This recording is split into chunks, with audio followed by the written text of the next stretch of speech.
Group 1 పరీక్షపై మాజీ మంత్రి కేటీఆర్ అనుచిత వ్యాఖ్యలు చేస్తున్నారని టీపీసీసీ ప్రధాన కార్యదర్శి చనగాని దయాకర్ మండిపడ్డారు. ఈ వ్యాఖ్యలు ఖండిస్తూ ఉస్మానియా యూనివర్సిటీ పోలీస్ స్టేషన్లో కేటీఆర్పై ఫిర్యాదు చేశారు. కాంగ్రెస్ ప్రభుత్వంపై ఇష్టం వచ్చినట్లు వ్యాఖ్యలు చేస్తే సహించబోమని హెచ్చరించారు. డబ్బులకు గ్రూప్ 1 పోస్టులు అమ్ముకున్నట్లు ఆధారాలు ఉంటే బహిర్గతం చేయాలని డిమాండ్ చేశారు.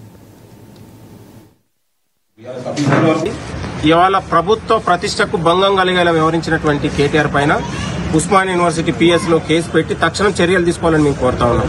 ఇవాళ 10 ఏళ్ల పాటు నిరుద్యోగులు గాలికి వదిలేసి గ్రూప్ 1 పేపర్లను బస్టాండ్లలో బఠానీలాగా అమ్ముకొని ఇవాళ నిరుద్యోగుల జీవితాలతో చెలగాటమాడిన కేటీఆర్ ఇవాళ ప్రభుత్వం అత్యంత ప్రతిష్టాత్మకంగా గ్రూప్ 1 పరీక్షలు నిర్వహించి నిరుద్యోగుల జీవితాల్లో వెలుగులు నింపుతున్నటువంటి సందర్భంలో ఇవాళ నిరుద్యోగుల మధ్య ప్రభుత్వం మధ్యలో విద్వేషాలు సృష్టిస్తూ ఇవాళ నిరుద్యోగుల్ని కూడా విద్వేషాలు రెచ్చగొట్టే విధంగా కేటీఆర్ వ్యవహరిస్తా ఉన్నాడు.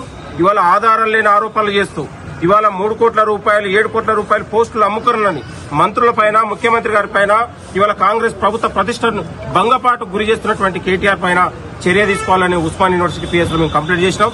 నేను అంటా ఉన్నాను, కేటీఆర్ గారు మీకు 24 గంటల్లో టైం ఇస్తా ఉన్నాం. మీకు నిజంగా ఏ ఆధారాలు ఉన్నాయో బయట పెట్టాలి, లేకపోతే కేటీఆర్ పైన 100 కోట్ల రూపాయల దావా నష్టపరిహారం మేము వేయబోతా ఉన్నాం. ఖబర్దార్, నోరుంది గాని నీ చేతిలో మీడియా ఉంది గాని పేపర్ ఉందని ఇష్టానుసారంగా మాట్లాడితే ఊరుకునే ప్రసక్తి లేదు. ఖబర్దార్, నాలిక చీరేస్తాం. పిచ్చి పిచ్చి మాటలు మాట్లాడితే మేము మాట్లాడలేకనా, మేము రాయలేక ప్రభుత్వంలో ఉన్నాం.